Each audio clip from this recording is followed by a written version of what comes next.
Welcome সবাইকে ডাকবাংলা সেমনে। আমি চলে এসেছি আপনাদের জন্য একটা নতুন সত্যবতী ঘটনা নিয়ে। আর আজকের ঘটনা আপনাদের খুব ভালো লাগবে। আর আপনাদের কাছে যদি সত্যবতী ঘটনা থাকে তাহলে অবশ্যই আমাকে পাঠান। নিচের ডিসক্রিপশনে আমার ফেসবুক পেজের লিঙ্ক আর আমার ফেসবুক লিঙ্ক দেওয়া আছে, সেখানে গিয়ে আপনি সত্যবতী ঘটনা পাঠাতে পারেন। তাহলে বেশি না কথা বলে আজকের সত্যবতী ঘটনা বলা যাক।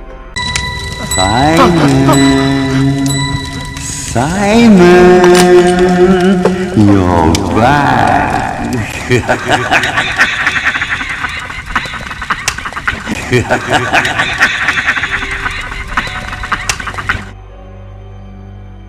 ঢাকার কমলাপুর স্টেশনে দাঁড়িয়েছিল রেল লাইন ধরে আসা একটা এক্সপ্রেস ট্রেন। বগিগুলো নিঃশব্দে দাঁড়িয়েছিল, তবে একটা জানলায় আলো জ্বলছিল ক্ষীণভাবে। রাতে এমন সময় ট্রেনে লোকজন কম থাকে, তবে সেদিন ছিল ব্যতিক্রম।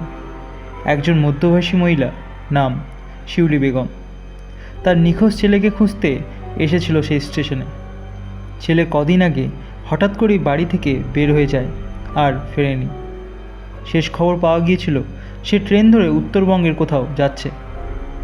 স্টেশনে এক কর্মচারী জানালেন দুপুরের ট্রেন এসে উঠেছিল, কিন্তু তারপর আর কোনো খবর নেই।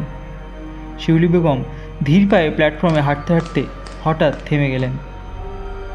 একটা ট্রেনের দরজার কাছে প্ল্যাটফর্মের এক কোণে বসে আছে একটা ছেলে। তার পরনে ছিল ধুলোমাখা শার্ট, চোখের এক কোণে আতঙ্কের ক্লান্তি। ছেলেটা তার দিকে তাকিয়ে কাবা কাবা গলায় বলল, মা, মা। হ্যাঁ, সেই ছেলেই ছিল। সে কিছু অজানা টানে ট্রেনে উঠে গিয়েছিল। বলেছিল কেউ যেন তার কানে কানে বলছিল, চলো, তোমার জায়গা এখানে না। তবে সে কেউ ছিল না, কেউ তাকে ডাকেনি। সে নিজেই জানতো না কেন ট্রেনে উঠে গিয়েছিল, কোথায় যাচ্ছিল। শুধু অনুভব করছিল একটা অদ্ভুত ভয়। এই ঘটনার পর জানা যায় সেই ট্রেনটি ছিল সেই বছরকার এক দুর্ঘটনায় ঘটে যাওয়া একটি ট্রেন, যার একটি বগি অদ্ভুতভাবে প্রায় ফাঁকাই থাকতো। আর অনেকেই বলতো তারা কাউকে দেখতে পান, যে যেন ট্রেনে উঠতে বা নামতে বলতো। ছেলেটি ফিরে এসেছিল, তবে এখনও রাতে ঘুমের ঘোরে কাঁপতে কাঁপতে বলে, আমি জানি না সে কে ছিল, কিন্তু সে চাইছিল না যেন আমি ফিরে যাই।